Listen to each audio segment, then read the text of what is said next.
The letters fell from Sarah Hale's trembling hands like autumn leaves torn from a dying tree, scattering across the rough plank floor of the cabin she had called home for 3 years.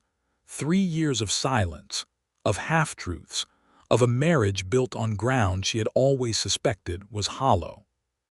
The lamp on the table threw golden light across the pages, and her breath came in shallow, broken waves as she pressed one hand to her sternum, trying to hold together something that felt like it was cracking apart from the inside. Because what she had just read, what she had discovered tucked inside the false bottom of Clarence Dalton's cedar chest while searching for the land deed their lawyer needed by morning, was not the evidence of betrayal she had half expected, half feared, half braced herself for over all these lonely months. It was worse than betrayal. It was the truth.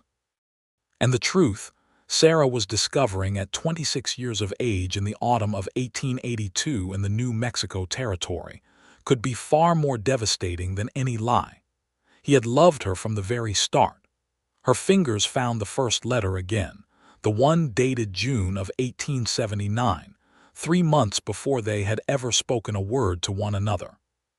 Clarence's handwriting, she knew it so well now, the careful forward slant, the way he pressed too hard on the downstrokes covered the page in dense, earnest lines. It was addressed to his brother Edmund in Missouri, and it said, in language so plain and unguarded it made her throat close, "I saw her today at the Gallup Mercantile. Her name is Sarah Hale, the schoolteacher who came down from Santa Fe. Edmund, I am not a man who uses words loosely, so I will tell you plainly that something happened to me when she looked up from that bolt of cloth and met my eyes. I do not know what to call it. I only know I cannot explain it any other way except to say I think I understand, for the first time in my life, what Father meant when he told us a man knows." Sarah pressed the letter flat against her chest and stared at the ceiling. The timbers were dark with age and smoke, and she had stared at them 1,000 times, but tonight they looked different. Everything looked different, because she had spent 3 years convincing herself that Clarence Dalton had married her out of practicality, out of the desperate, unsentimental logic of frontier life. A man needed a wife to keep a ranch. A woman alone in the New Mexico territory needed protection and provision. She had told herself this story so completely, so thoroughly for so long, that it had become the architecture of her inner world, the thing she built every other thought on top of. And now that architecture was gone, and she was falling through empty air. She reached for the next letter with shaking hands. It was the autumn of 1879 when Sarah Hale had first arrived in Gallup, New Mexico, stepping off the Atchison, Topeka, and Santa Fe Railway with a trunk, a satchel of books, and the particular kind of determined loneliness that belongs to women who have chosen independence over comfort. She was 23 years old. She had grown up in Santa Fe, the daughter of a schoolmaster, and when the territorial school board had offered her the position in Gallup, a raw, dusty, half-built town still finding its shape along the railroad corridor, she had accepted without hesitation. Her mother had wept. Her father had said he was proud. Neither of them had understood that she was not running toward something so much as running away from a particular feeling she did not know how to name, which was the feeling of being seen through and found wanting by the world. Gallup in 1879 was a place of contradictions. The railroad had brought commerce and rough men and the restless energy of expansion, but the land itself was ancient and enormous and entirely indifferent to human ambition. The red sandstone cliffs to the northwest caught the evening light and burned like something alive. The Navajo people who moved through the territory with quiet dignity were in the middle of their own complicated, painful history, having returned from the long walk to the Bosque Redondo, not even 15 years past, and the tensions between the federal government's promises and its actions were a daily, visible injustice that Sarah noticed and documented in letters home, though there was precious little she could do about it as a 23-year-old schoolteacher with 30 pupils and a leaking roof. She had her convictions, she had her students, she had her books. She told herself it was enough. She had first laid eyes on Clarence Dalton that September, on a Saturday morning at Henderson's Mercantile on Cole Avenue. He was arguing quietly with old Bill Henderson about the price of wire fencing, and she had noticed him the way you notice something that doesn't quite fit the category you've placed it in. He was tall, broad through the shoulders, with dark hair beginning to show the first threads of gray at his temples, though he was only 30 years old. He had a rancher's hands, large and calloused, and a rancher's economy of movement, but his face had something in it that didn't belong to pure pragmatism, a watchfulness, a kind of quiet intelligence that she had not expected, and which she filed away without quite acknowledging that she had done so. He had looked up when she entered. Their eyes had met for a moment, just a moment, and then he had returned to his argument with Henderson, and she had gone about her business, and that had been that. Or so she had believed. She had not known, in that September of 1879, that Clarence Dalton had gone home to his ranch that evening and written, his brother, a letter that would sit in a cedar chest for 3 years, waiting for her to find it. She had not known that he was watching, carefully and quietly and without any visible sign of it, over the next months. That he had learned her schedule, not through any predatory design, but through the simple geography of a small town, and arranged his own trips to Gallup to coincide with moments when he might reasonably encounter her. That he had read books. This was the detail that undid her most completely, when she found the evidence of it later in his letters. Clarence Dalton, who had grown up on a Missouri farm and moved west at 22 to run cattle in New Mexico, had gone to the Mercantile and special ordered 3 novels because he had overheard her recommending them to Martha Henderson, and he had read them, all 3, so that he might have something intelligent to say to her if the occasion arose. The occasion had arisen on a January afternoon in 1880, when a sudden ice storm had pinned half of Gallup's population inside the Mercantile for the better part of an afternoon. Sarah had been stranded there with her book satchel and her dignity, and Clarence Dalton had been there with a list of supplies and an improbable knowledge of George Eliot's Middlemark. She remembered that conversation. She had remembered it for years. She had thought it was simply a pleasant surprise, a rancher who read, and she had enjoyed it the way you enjoy an unexpected wildflower in rocky ground. She had not understood that it was a gift he had prepared for her. She had not understood so many things. After the ice storm, they had spoken more often. Not with any declared intention, simply as 2 people in a small town who had discovered they could talk to one another without either one of them becoming smaller in the process. He had come to her school twice to help repair a broken window frame and a section of collapsed shelving, and she had made coffee on the small iron stove in the corner, and they had talked about Missouri and Santa Fe and the territory and what each of them had hoped for, and what each of them had found instead.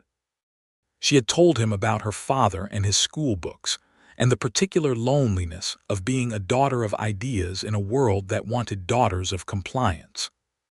He had told her, sparingly but with unmistakable sincerity, about his own father's death when he was 19, and the years of building the New Mexico ranch from scratch, and the particular silence of living alone in a landscape that was simultaneously magnificent and merciless. She had liked him. She had told herself that this was simply friendship, that it was simply the natural consequence of 2 reasonably intelligent people in an isolated place finding one another good company. She had been so careful with herself, so disciplined. Because Sarah Hale had learned early that caring too much for things you might lose was the most efficient path to destruction, and she had built her inner life accordingly. A fortress with good books and purposeful work inside it, and very few doors. He had asked her to marry him in the spring of 1880, March, standing in the mud outside the schoolhouse after most of the students had gone home. It had not been a romantic proposal. It had been, in Sarah's memory of it, startlingly direct and practical. He had said he had land and a house and the means to provide a good life. He had said he respected her. He had said, and this was the part she had turned over in her mind for years, trying to decide what it meant, that he thought they understood each other, and that this was rarer than most people knew, and that he would not take the question lightly if she said no. She had said yes, not because she was swept away, not because she was certain, but because she respected him too, and because the schoolteacher's position was only funded through the end of the year, and because somewhere beneath all her careful architecture there was a small, honest voice that said this man was worth the risk of opening a door. They had married in April of 1880 at the Methodist Church in Gallup, with the minister and a small gathering of townspeople as witness. It had been a simple ceremony. Clarence had worn his good suit and stood with the still, contained dignity that she had come to recognize as his characteristic mode. She had worn her best dress, pale blue wool, and carried a handful of yellow wildflowers that Martha Henderson had pressed into her hands at the last moment. And then they had gone home to the ranch, 30 miles south of Gallup on the eastern edge of the Red Rock country, and begun the business of being married. It had not been unhappy. She needed to be honest about this now in the Lamplight with his letters in her hands. It had not been unhappy. The ranch was beautiful in its austere way, a solid adobe house with thick walls and deep window seats, a barn and 2 corrals, the land stretching out in every direction under a sky that never seemed to end. Clarence was not unkind. He was not distant in any cruel way. He worked from before dawn until after dark most days, came home to supper, and treated her with a consistent, quiet consideration that she had eventually stopped interpreting as warmth because she could not tell where politeness ended and feeling began. That was the problem. She could not tell. And she had been afraid to ask, because Sarah Hale, who had left Santa Fe at 23 because she was afraid of being found wanting, had found a new, particular terror on the ranch. The terror of wanting something she was not sure she deserved.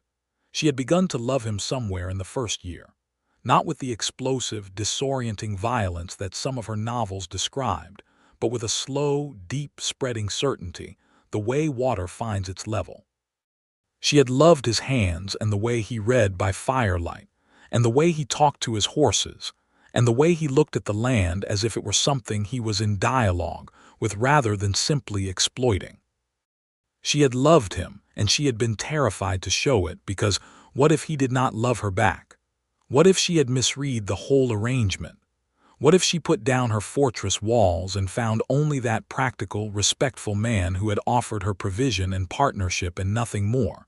So she had kept her walls, and because she kept her walls, he had kept his distance. And they had existed in this particular, aching equilibrium, 2 people who cared for one another more than they had ever said, orbiting at a respectful distance, too afraid of the wrong answer to ask the right question. And then the second year had brought trouble, and the trouble had made everything worse. His name was Victor Greer, and he had arrived in the territory in the spring of 1881 with money, and a claim that the eastern portion of Clarence's land had been surveyed incorrectly, and that a section of it, the section with the best water, the creek that fed the stock tank, rightfully belonged to Greer under a competing land grant he had purchased in Santa Fe. Greer was a speculator, the kind that had been moving through the territory with increasing frequency as the railroad opened the land to outside capital. He was smooth and well-dressed, and had a lawyer in Albuquerque and a dangerous quality that Sarah had recognized immediately. He was a man who had decided that the rules applied to other people. The land dispute had consumed Clarence. He had ridden to Gallup and to Albuquerque and to Santa Fe repeatedly over the following months, meeting with surveyors and lawyers and territorial officials, spending money they did not easily have, coming home exhausted and tight-faced and speaking even less than usual. Sarah had tried to help. She was not without education, and she could read a legal document as well as most men, but Clarence had resisted her involvement in ways that frustrated and hurt her. He had said more than once that it was his problem to solve. He had said she should not worry herself. He had never said what she could see in his face, which was the fear not for himself but for her. The fear that if the land dispute went badly, he would have failed in the one thing he had promised her, provision. A good life. She had not understood this. She had interpreted it as him shutting her out, as confirmation of her worst theory about their marriage, that it was practical and nothing more. During this time, Victor Greer had made his first direct overture to Sarah. It had happened in Gallup, on a Wednesday in August of 1881, while Clarence was at a surveyor's meeting.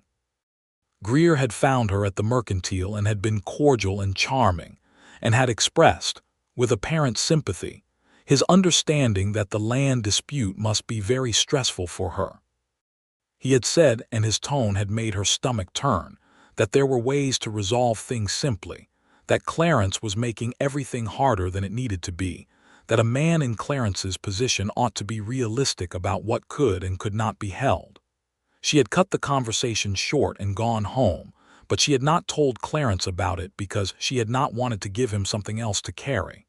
This had been a mistake, a significant one. Greer's next move had been more aggressive. In October of 1881, he had forged a secondary document, a fraudulent second survey, and filed it with the Territorial Land Office in Santa Fe. Clarence had discovered this and had gone directly to Santa Fe to challenge it, leaving Sarah at the ranch for 3 weeks with only the ranch hand, an older man named Domingo, for company. She had received 3 letters from Clarence during those 3 weeks, all of them brief, functional, reporting on the legal proceedings. None of them had said anything personal.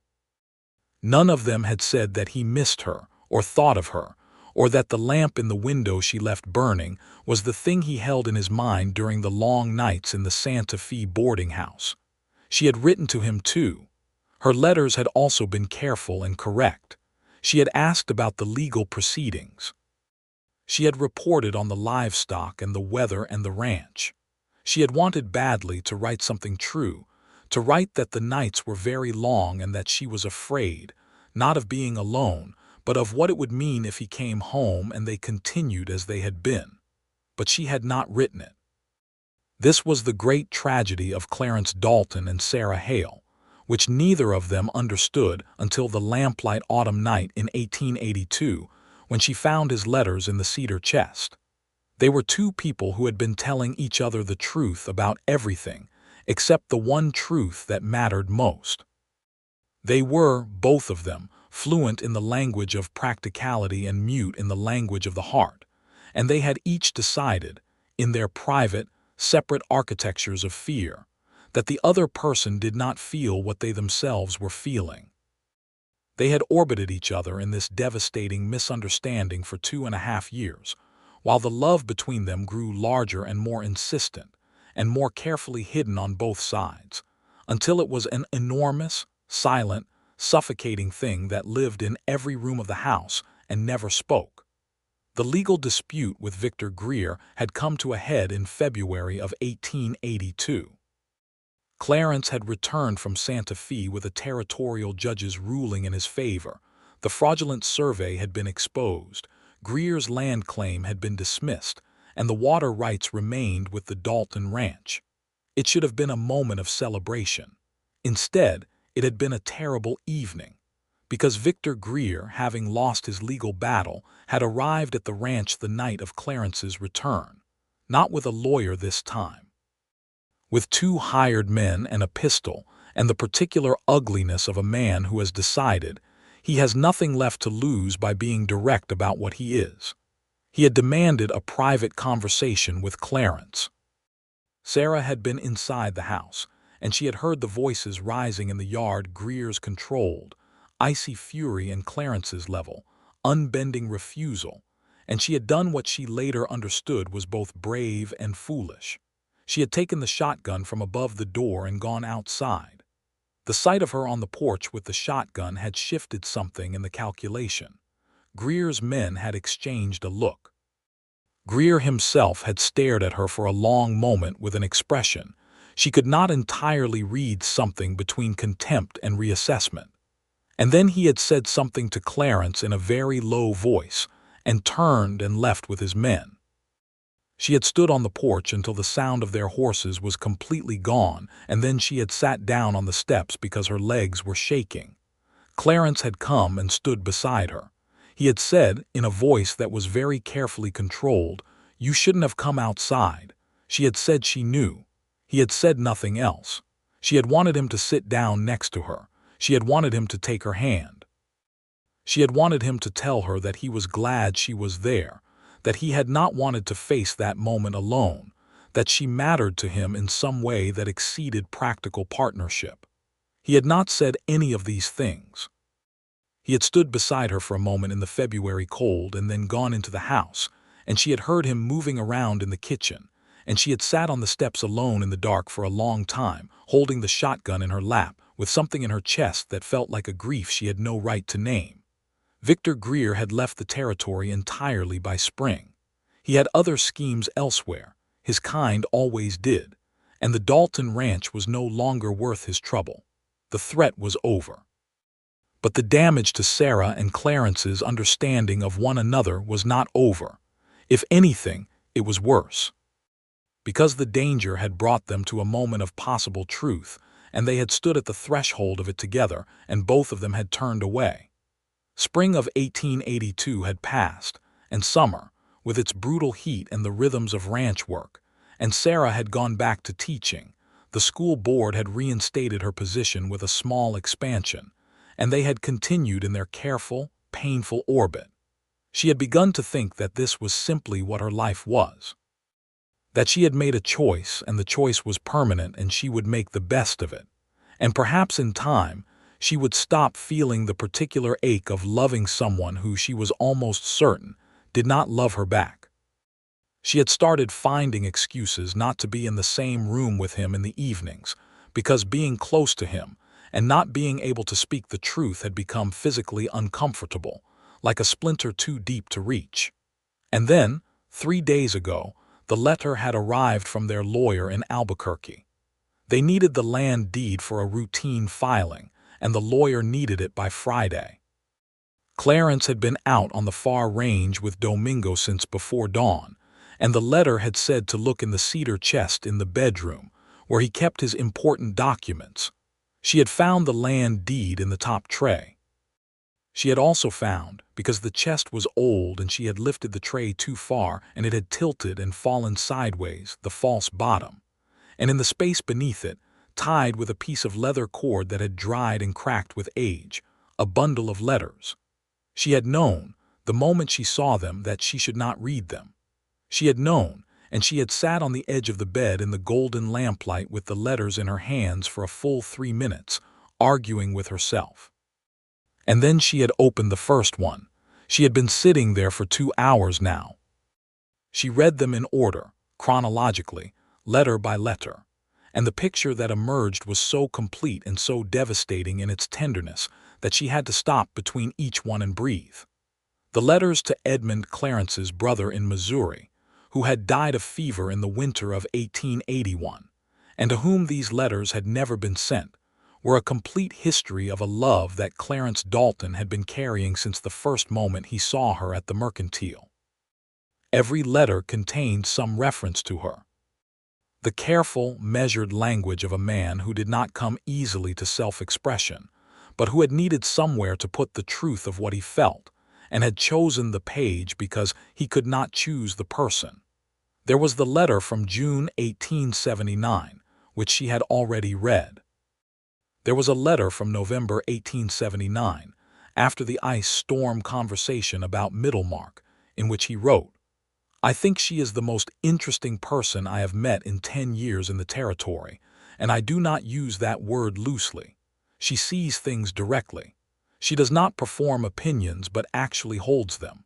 I am trying to find a way to speak to her without appearing ridiculous. I am 30 years old and I feel approximately 17. There was a letter from January 1880 in which he described helping her with the schoolroom shelving and the coffee she had made on the iron stove, and wrote, "Edmund, I think I am lost. I do not say this for drama. I say it factually. I am lost in the way that a compass is lost when there is something magnetic nearby that it cannot account for.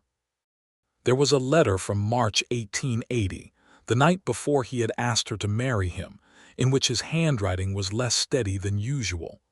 I am going to ask her tomorrow. I have thought about this for a month, and I cannot find a reason not to accept the obvious one, which is that she might say no, and I have decided that the fear of her saying no is not sufficient reason to not ask. I will try to be honest without frightening her. I will try to tell her enough of the truth without telling her all of it, because I do not think she is ready for all of it, and I am not willing to burden her with the weight of my feeling before she has decided whether she wants to be near it at all. Sarah had stopped breathing for a moment on that sentence. She had read it 3 times. He had known. He had known that she was cautious, that she was defended, that she needed space to decide without pressure. And he had deliberately pulled back the full weight of what he felt, not because he was cold or practical, but because he was trying to protect her from feeling obligated. He had loved her enough to hide how much he loved her, so she could choose freely. The cruelty of it, the beautiful, terrible cruelty of 2 people trying so hard not to burden each other that they had starved each other of the truth, hit her with physical force.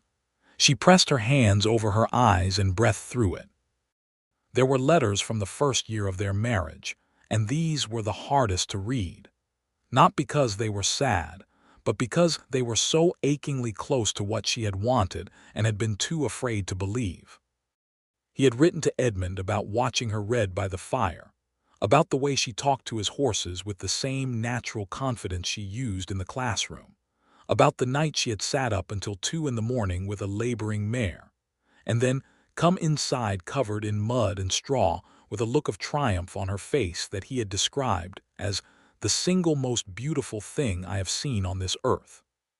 He had written about the particular torture of being married to someone you were deeply in love with, and not being certain the feeling was returned, and about having chosen the strategy of patience, of demonstrating rather than declaring, of making himself worthy in deed rather than overwhelming her in word, and about wondering, sometimes, at the end of long days, whether this strategy was wisdom or cowardice.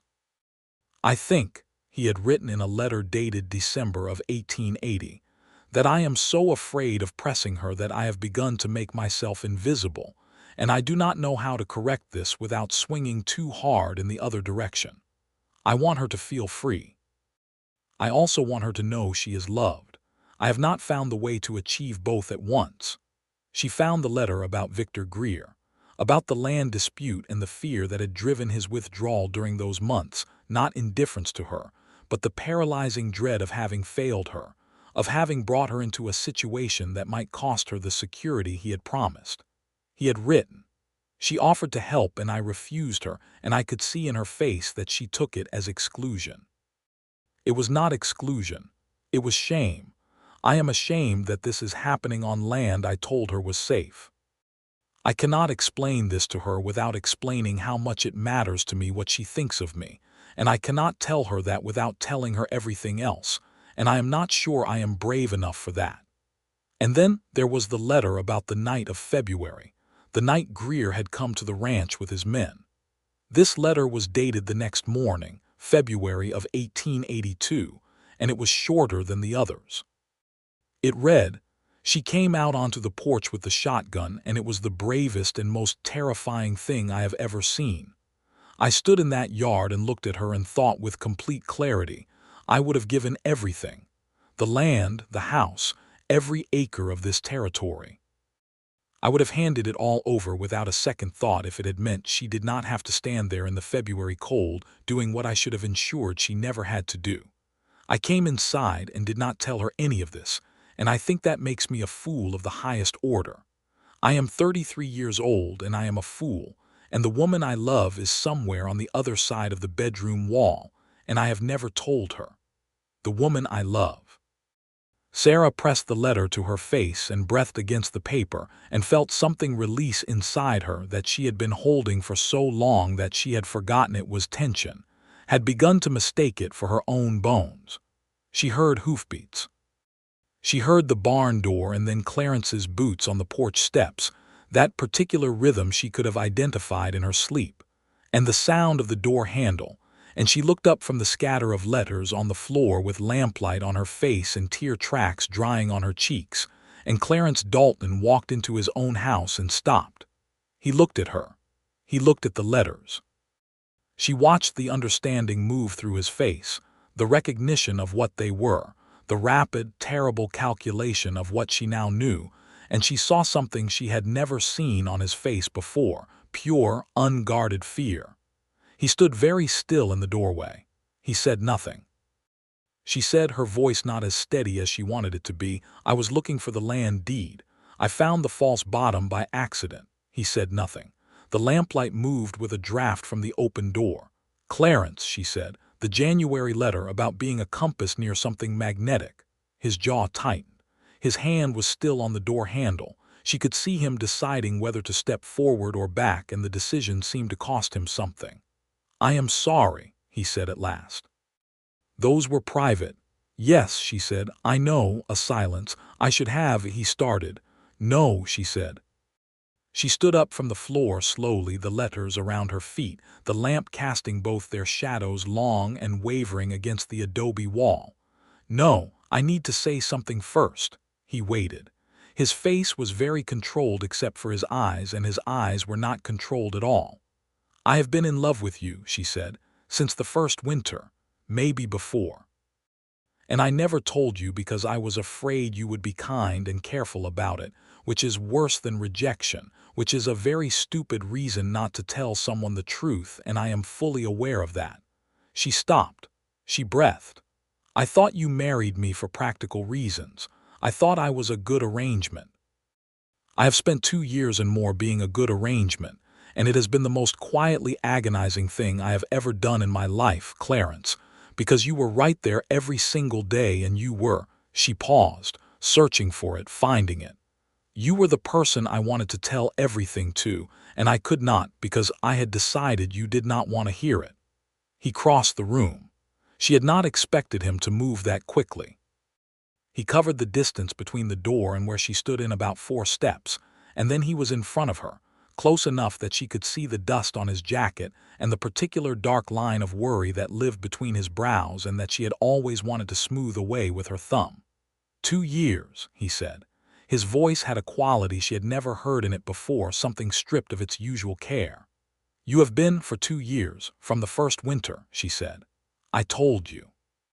He looked at her face for a long moment, and then he did something she had imagined in private and never expected in reality. He brought his hand up and pressed it against the side of her face, not gently, but with the force of someone who has been holding back for a very long time, and she felt the roughness of his palm against her cheek and the warmth of it, and she closed her eyes.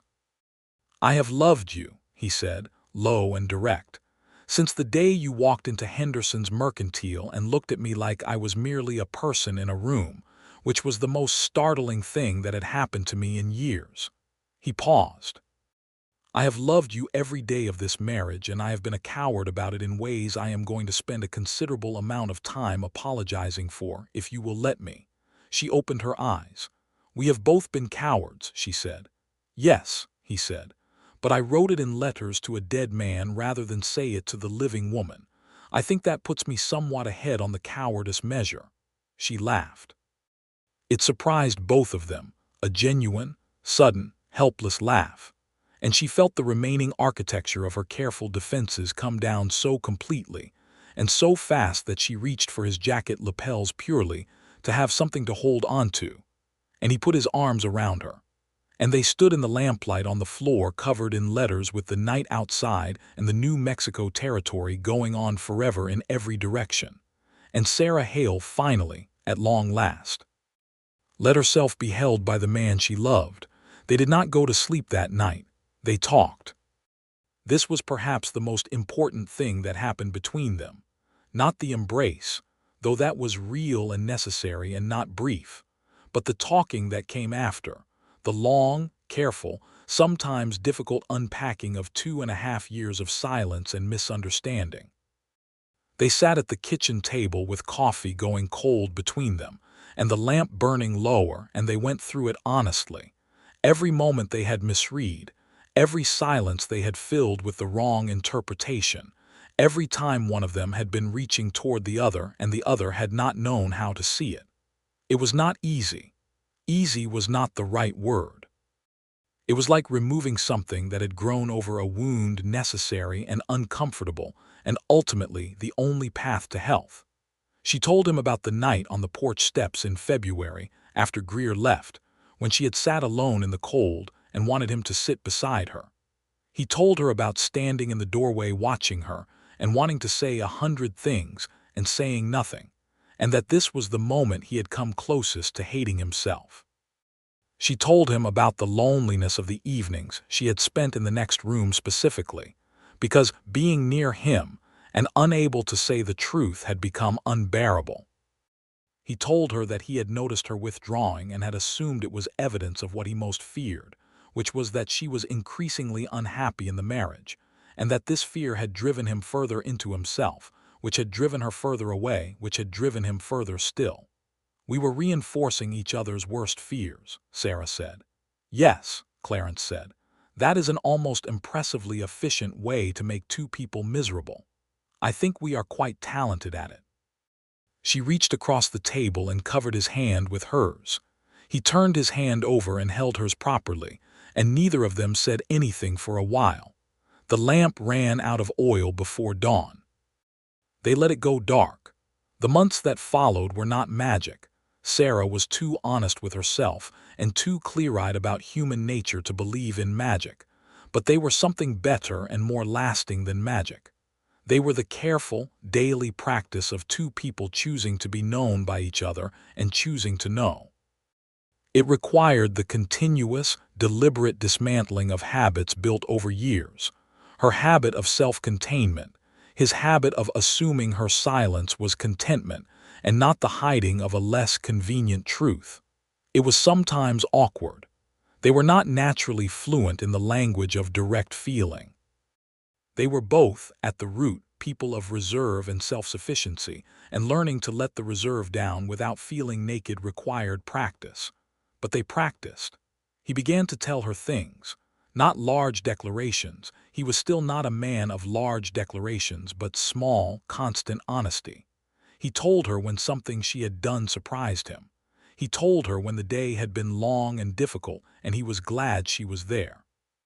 He told her, one evening when they were watching the sunset from the eastern side of the house, that the red sandstone cliffs had always been beautiful to him in an abstract way, but that they had become something more specific and more important since she had come, because they were now the color of the light that had been on her face the first time they sat on the porch together in the evenings, which was September of 1880, and that he could not see them now without thinking of that.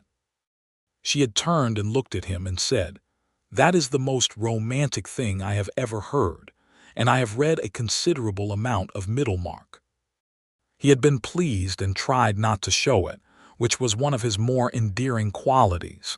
She began to let him in the ways she had kept closed. She told him about what it had been like growing up as the daughter of a schoolmaster who loved ideas but not people very well, the loneliness of a childhood surrounded by books and short on human warmth, and how it had shaped her into someone who trusted the written word more readily than spoken feeling, which was partly why his letters had destroyed her so completely, because they were in the language she had always trusted most. She told him about the fear that had driven her to Gallup, the fear of being seen entirely and found insufficient, and she told him that she had spent 2 years afraid to let him see her entirely for exactly this reason, and he had listened in the way he did everything with a complete unhurried attention that made her feel simultaneously exposed and entirely safe. "You are not insufficient," he said when she was done. "I want to be very clear about that." "I know," she said. "I am beginning to believe it. I will remind you," he said, "as many times as necessary." By the summer of 1882, the ranch had settled into a new rhythm, a warmer, easier rhythm, with a quality of dailiness that Sarah found she loved fiercely. She had not known, before she allowed herself to know it, how much she loved this life. The early mornings and the light on the red rock, the smell of the barn and the sound of the horses, and the way the desert bloomed after the summer rains with a sudden, extravagant beauty that felt like a secret.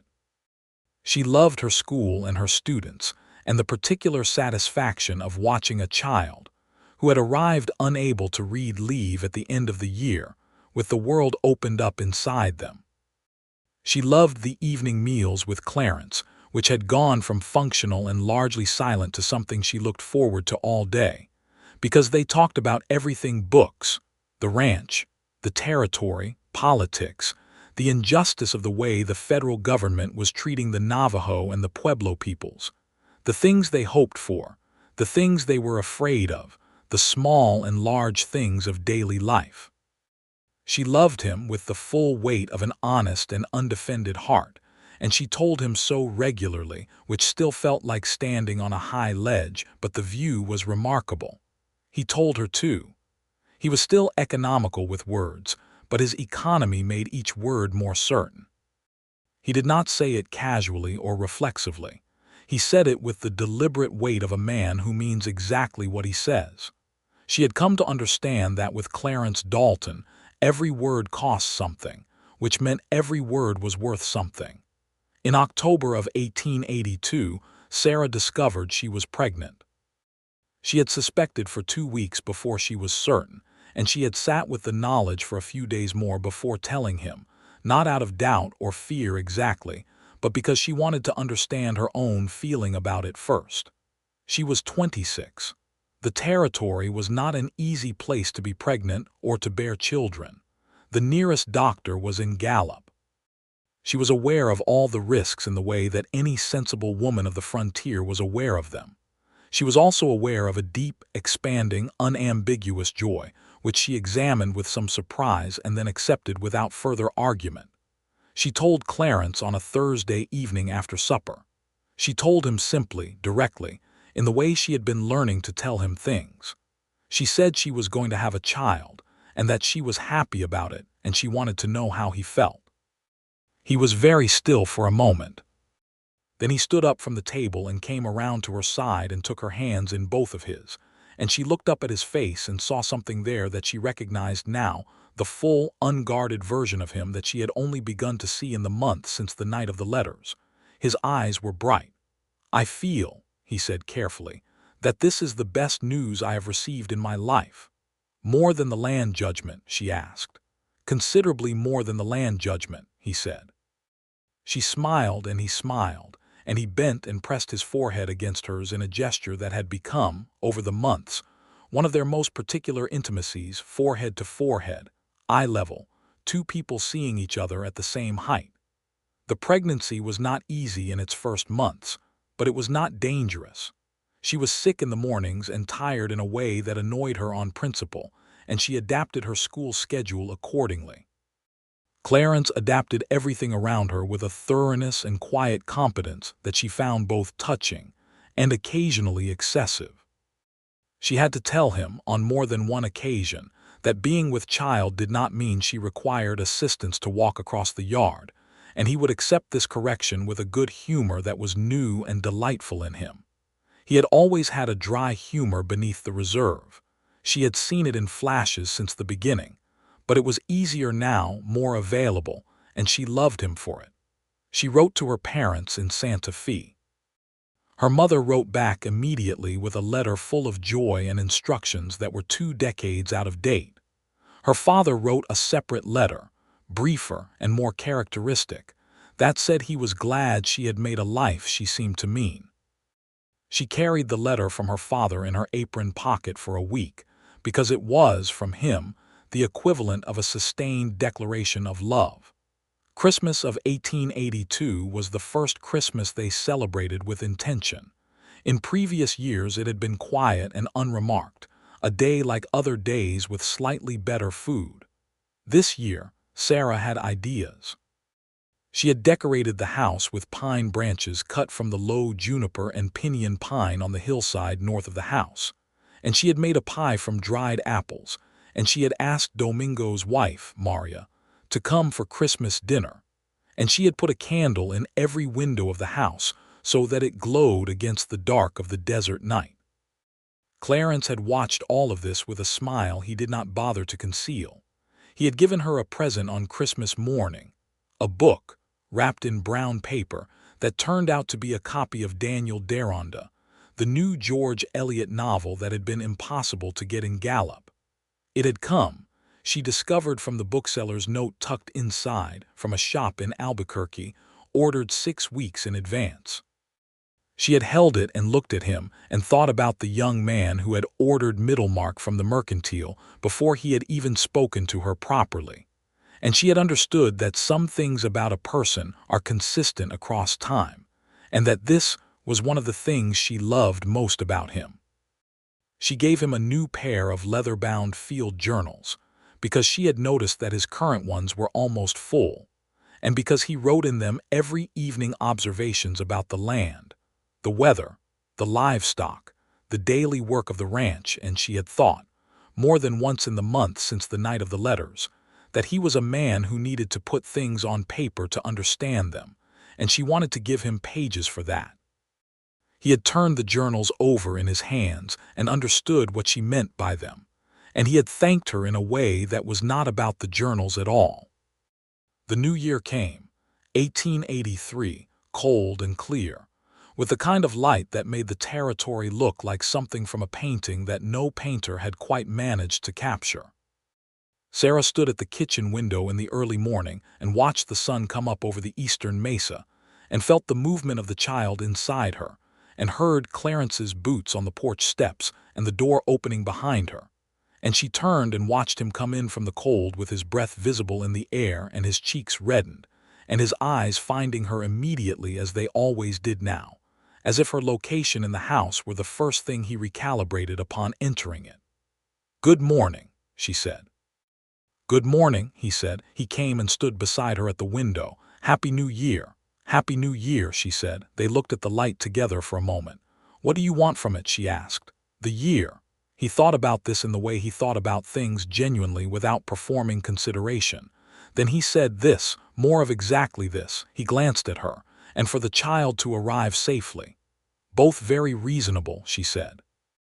"And perhaps," he said, "for the east pasture fence to hold through spring without needing repair, but I accept that this may be optimistic." She laughed and leaned her head briefly against his shoulder. His arm came around her. They stood at the kitchen window in the first light of 1883 and watched the year begin. The child arrived in May. It was a difficult labor, 16 hours, which felt interminable in the adobe bedroom with the windows open to the desert air, and Maria Domingo serving as midwife and the doctor from Gallup, a competent man named Dr. Pierce, who had ridden out at Clarence's urgent request 2 days before the birth, when Sarah had begun to have signs that things might be complicated. It was hard and frightening, and Sarah, in the particular tunnel of pain that childbirth creates, had a long and entirely internal argument with herself about the romance novels that had not adequately conveyed this aspect of the proceedings. But at the end of 16 hours, Dr. Pierce placed a child in her arms, a boy, red-faced and vigorous, and clearly of the opinion that the world had not been expecting him loudly enough. And Sarah felt the tunnel open up into light. Clarence had been in the room at her insistence, which had given Dr. Pierce a moment's professional hesitation before he had accepted it as a reasonable preference. She had wanted him there. She had not been willing to go through something that significant alone, having had quite enough of unnecessary solitude. He had been there, and he had held her hand through the worst of it without flinching, and she was never going to stop respecting him for it.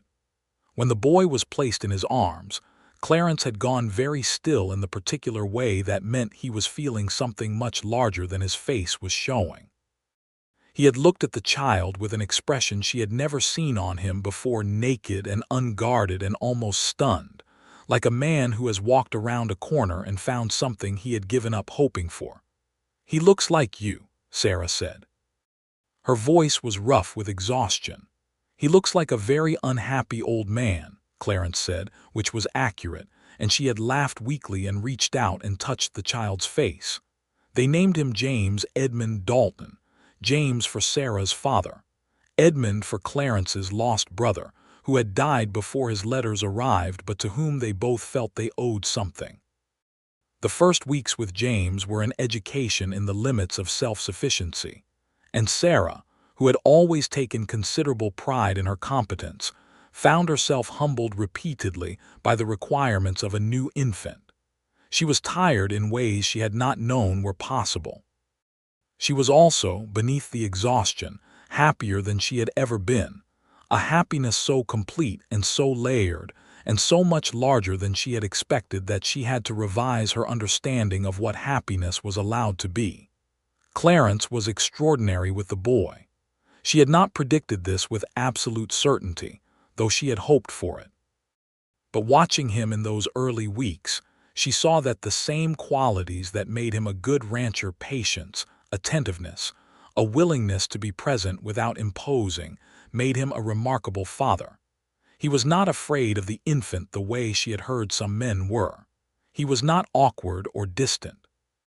He held James with the same large, careful competence with which he handled newborn animals, with an instinctive understanding of fragility and of the value of what he was holding. She watched him, one evening in June, sitting in the rocking chair she had never owned before and had acquired specifically for this purpose, with James asleep against his chest, and the lamplight doing what lamplight in adobe rooms does, which is make everything look like it has always been there. And she thought about the letter she had found in the cedar chest, the one from January 1880, about being a compass near something magnetic. She thought about the 3 years between that letter and this evening, all the distance they had traveled, all the silence they had waded through, and she felt a gratitude so deep it had no obvious form. She sat down on the footstool near his chair. He looked at her over the sleeping boy. "I have been thinking," she said quietly, so as not to wake James. "Tell me," he said, "about the letters, about what you wrote in them, about the way things were between us for so long." She paused. "I want to thank you." He raised an eyebrow. "For being patient," she said, "for not pushing, for giving me room to choose freely. I know you said you were afraid, and I believe that, but I also think it was generous, even when it was also difficult. And I think I understand now that it was part of how you loved me, even when I could not see that it was love." He was quiet for a moment. James made a small sound in his sleep. The lamp flickered. "I also want to tell you," she said, "that you should have told me anyway, that I was worth the risk of the right answer, that we both were." "Yes," he said simply.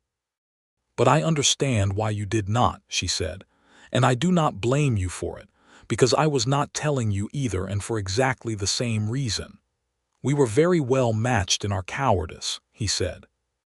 "We were," she agreed, "and we are better matched in our courage." She reached out and touched James's hand, tiny and curled in sleep. "I love you," she said. "I love this. I would not change the path that brought us here, even the difficult parts, because all of it brought us to this room in this light. But Clarence," she looked at him directly, "if we have other children, and I hope we do, I want them to grow up watching us be honest with each other. I want them to know, from what they see in this house, that love is not something you hide to protect the other person, that it is something you give." He looked at her for a long moment with the candid, unguarded quality that was his most private face, the one she had only seen fully since the night of the letters. "I will do my best," he said. "That is all I have ever wanted from you," she said. He reached out with his free hand and covered hers where it rested on James's small curled fingers. 3 hands in the lamplight, the territory going on forever outside the walls. The months passed into another year, and the ranch grew. Clarence hired a second hand in the autumn of 1883, a young Navajo man named Thomas Runningwater, who had grown up near the Gallup trading post, and who knew the land in ways that Clarence had spent years trying to learn, and that Thomas carried naturally. It was a good arrangement on several levels. Thomas was paid fairly, which Clarence insisted on and which made him somewhat unusual among the Anglo ranchers in the territory, and he was treated with the same directness and respect that Clarence extended to everyone who worked with him honestly. Sarah liked Thomas considerably. He was quiet and observant, and had a wry humor that surfaced at unexpected moments, and he and Clarence developed the kind of working understanding that is built from shared respect rather than shared background. Sarah returned to teaching in the fall of 1883, with James in the care of Maria Domingo during school hours, which was an arrangement that suited everyone. She had thought she might find it difficult to divide herself between school and family, but she found instead that each enriched the other. She was a better teacher for being a mother, more patient, more genuinely curious about individual children's inner lives.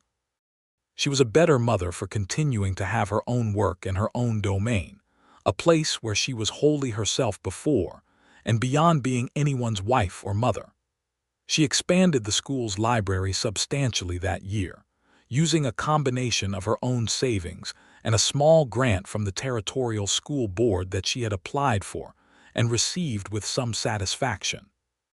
She ordered books from the Albuquerque bookseller, and she ordered them diversely, not just the established American and British canon, but histories of the Southwest, books that acknowledged the reality of where they lived and the people who had lived there longest. This was not without controversy. There were parents in town who questioned why their children needed to read about Navajo history or the Spanish colonial period. Sarah had these conversations directly and politely, and with a quiet firmness that she had been developing since she was 23 years old and that had, over the years, become quite refined. Clarence always asked her how these conversations went. He listened with genuine interest, and sometimes he offered his own perspective, and sometimes he agreed with her, and sometimes he complicated her thinking, which she had come to understand was one of the better things a husband could do. Their second child arrived in the spring of 1885, a girl this time, born more quickly and with less drama than James, who was by this point an active 2-year-old with strong opinions about everything. They named her Clara Rose Dalton. Rose for the way the desert wildflowers bloomed after rain, which had become, in the private language of their marriage, a symbol of things that come after difficulty. Clara, because Sarah had always loved the name and Clarence had said with characteristic brevity that it suited his impression of what she would be like, and he was not wrong.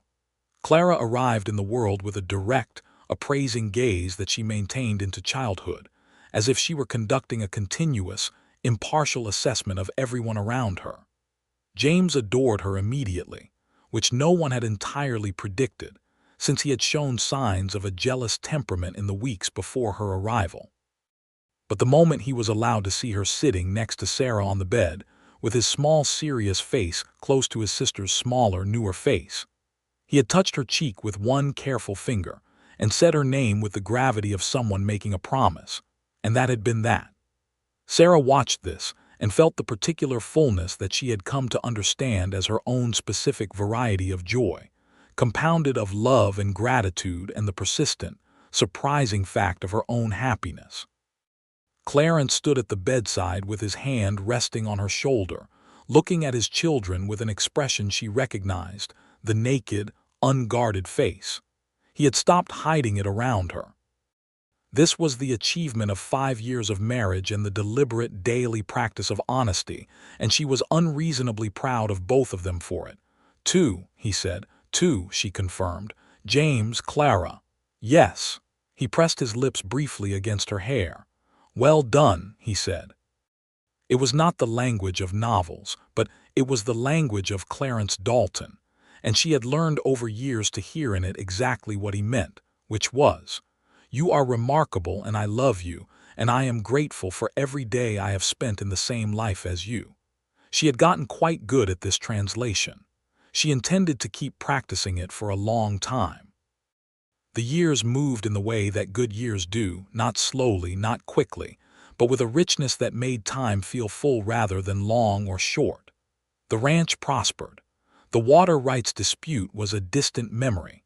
Victor Greer, last anyone had heard, had run afoul of some scheme in Colorado and disappeared from the territory's concerns entirely.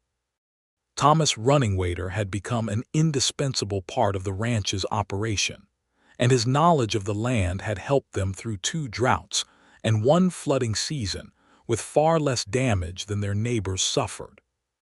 He had married a woman named Eleanor in 1884, a schoolteacher from Albuquerque of mixed Apache and Anglo heritage, who had come to the Gallup school to help Sarah with the expanding enrollment. And Sarah had liked her from the first day, with the certainty of someone recognizing a kindred spirit. The 4 of them, Clarence and Sarah, Thomas and Eleanor, had become the kind of friends that are rarer than most people know. The kind who can sit in the same room in comfortable silence or argue about ideas for 3 hours with equal ease, who trust each other's children and know each other's shortcomings, and have chosen continued affection anyway. Sarah's parents visited in the summer of 1886, her father making the train journey from Santa Fe with the deliberate preparations of a man who did not travel easily, but had decided the thing was important enough to do. He was 61 years old and had the same square face and direct eyes that Sarah had inherited, and he and Clarence had taken about 30 minutes to reach a mutual understanding, and had from that point forward communicated in a frequency of sparse but earnest sentences that Sarah found quietly perfect. Her mother had been enchanted by the children and the house and the territory's landscape, and had expressed, in an unguarded moment over supper, that she had been afraid for Sarah when she had first gone out to Gallup as a young woman alone, but that she was no longer afraid, and that seeing her daughter in this life she had built was something she would carry home gratefully. Sarah had held this close. In the evenings of that summer visit, after the children were in bed and her parents had retired, she and Clarence sat on the porch in the dark and watched the enormous sky above the territory, which was full of stars in a way that city skies never managed. It was their habit in good weather to sit outside in the last hour of the day. Sometimes they talked, sometimes they did not. Both were comfortable.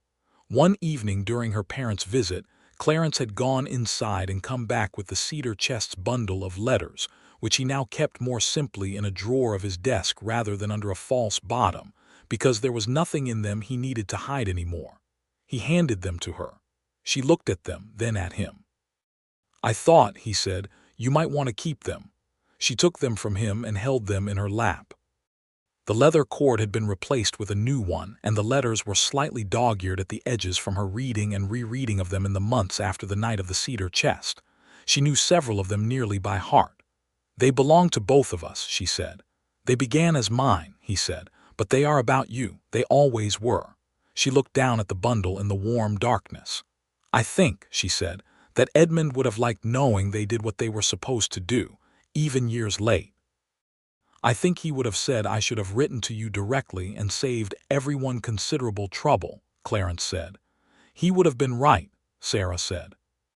"But then we would not have had the letter about the compass, and I am not willing to give that one up." He made a sound that was the near side of a laugh. She leaned her head against his shoulder, and the stars were very bright, and the desert was very large and very old, and the house behind them had her parents inside it and her children sleeping, and the sound of the territory at night which she had come to know as a kind of music. And she thought about the girl she had been at 23 with her trunk and her books and her careful walls, stepping off the train in Gallup with the specific loneliness of someone who has chosen independence over comfort. And she felt for that girl a compassion that had not been available to her while she was the girl. That girl had been brave, even when she thought she was just being stubborn. That girl had said yes to a man who had loved her from the first moment and was trying to love her without frightening her. That girl had spent 2 years building walls and then found his letters in a cedar chest and let all the walls come down at once, which was possibly the most efficient demolition project in the history of the New Mexico territory. She was glad to be on the other side of it. The bundle of letters stayed on the mantelpiece from that evening forward, in a place where she could see them when she sat by the fire in the evenings. Not as a relic or a trophy, but as a reminder of what they had come from and how they had arrived, of the cost of silence and the value of finally speaking, of the strange and reliable truth that love, when it is real, will wait in cedar chests and patient hearts for however long is needed before it can be brought into the light. James grew into a boy who was studious and enthusiastic, and had his father's watchfulness and his mother's directness in equal and often exhausting measure. He could read by age 4. This was not entirely a surprise, given his parents, and had consumed most of Sarah's school library by age 8, which had necessitated further orders from Albuquerque. He loved the land with a physical, practical intensity that was pure Clarence, and he loved books with the same intensity that was pure Sarah, and the combination made him a boy who would lie in the grass of the east pasture reading novels while theoretically helping check fences, which Clarence found insufferable in principle and was clearly proud of in practice. Clara was her own particular person in the way that all children are who have been loved consistently and given room to be themselves. She had her father's economy of expression and her mother's precision of thought, and she had a quality of absolute fearlessness that she had not obviously gotten from either of them, and that they suspected had simply emerged from the fact of growing up in a house where honesty was valued and the desert was a daily teacher. She rode horses before she could do long division, which was a source of ongoing negotiation between herself and Sarah regarding priorities. In the spring of 1888, their third child arrived, another boy, who they named Henry William Dalton, William for Clarence's father, whose death at a young age had shaped so much of the road that had brought them all here. Henry was a rounder, softer, sunnier child than either of the first two, with an ease in the world that made people want to be near him, and he had the particular quality of being able to make his father laugh in ways that James and Clara also accomplished, but that Henry seemed to manage with specific ease, which was a gift that the whole family appreciated. With 3 children, the ranch house had reached the edge of its capacity, and in the summer of 1888, Clarence expanded it. He added 2 rooms to the east side of the adobe structure, one for the children and one that became, at Sarah's suggestion, a proper room for her books and papers, and for her work during the long evenings, a study of her own, with a window facing east toward the mesa and deep enough shelves for a serious collection. She stood in the finished room on the September evening after the last of the shelving went up, with the lamp on the windowsill and the books not yet unpacked from their crates, and felt the room settle around her as if it had always been intended. Clarence stood in the doorway. "Is it what you wanted?" he asked. She turned and looked at him, her husband, the man who had ordered Middlemark before he had spoken to her, who had written love letters to a dead man for years, because he was not yet brave enough to say the words aloud, who had stood on a February night in the yard with hired men's horses in the dark, and been terrified not for himself but for her, who had held her hand through 16 hours of labor and held James against his chest in the rocking chair lamplight, and covered her hand with his in the cedar chest light, and walked into his own house on a terrible and wonderful evening in 1882, and crossed the room to her in 4 steps when he understood what she was saying. "It is exactly what I wanted," she said.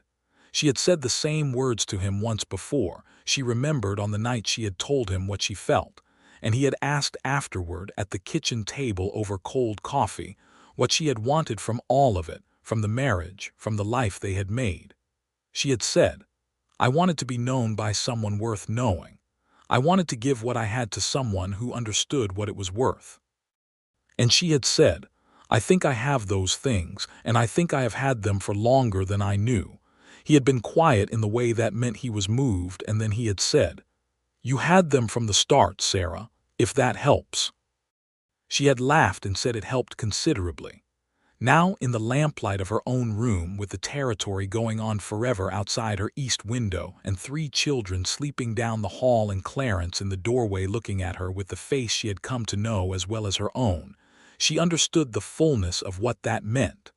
From the very start, before she had known, before she had let herself hope. in a mercantile in September of 1879, when she had looked up from a bolt of cloth and met his eyes for a single unremarkable moment. Something had shifted for a man she had not yet known, something deep and particular, and so strong that it had survived years of silence and frontier difficulty, and the elaborate mutual architecture of two people afraid to hope. And it had waited, patient and persistent, in cedar chests and field journals and half-lit evenings, until the night she had let it in. She crossed the room and reached up and pressed her palm against the side of his face, the way he had pressed his against hers on that first night of truth, and he leaned into it the way he always did, with the ease of a man who has stopped defending himself against the best things. "Come see the shelf placement," she said. "Tell me if you think the east wall can hold that weight." "The east wall has withstood considerably more," he said. "That is true," she said, and took his hand, and they went in. Outside, the New Mexico territory held its vast, ancient dark, and the stars over the red rock country burned with their usual extravagance, indifferent too, and somehow commemorating the small illuminated square of a study window, where a woman stood surrounded by her books with a man beside her who had loved her from the first moment of the first day, and who intended, with the steady, unhurried certainty of someone who has finally said the important thing, to go on loving her for every day that followed. Henry woke once in the night, as he still sometimes did at 2 years of age, and Sarah went to him and held him until he settled, and standing in the children's room in the dark with his warm weight against her shoulder, she thought about letters and lamplight and all the long way around it had taken to arrive at something that had, apparently, been there all along. She thought about how love is not always the dramatic, immediate thing the novels describe. Sometimes it is, but sometimes it is slower and stranger and more durable than that. A thing that begins in a glance in a mercantile and survives years of silence and fear and difficulty and still arrives, eventually, at the truth of itself. She put Henry down in his cot and pulled the blanket up and stood for a moment looking at her 3 sleeping children. James at 8 with his father's dark hair and her collection of books on the shelf above his bed. Clara at 3 with her fearless appraising gaze, currently relaxed in sleep into something that looked startlingly like her grandmother in Santa Fe. And Henry at 2 with his round face and his easy peace. And she felt something that she knew, by now, to call gratitude without qualification. The full, complete, clear-eyed gratitude of a person who has come through difficulty and arrived at something real.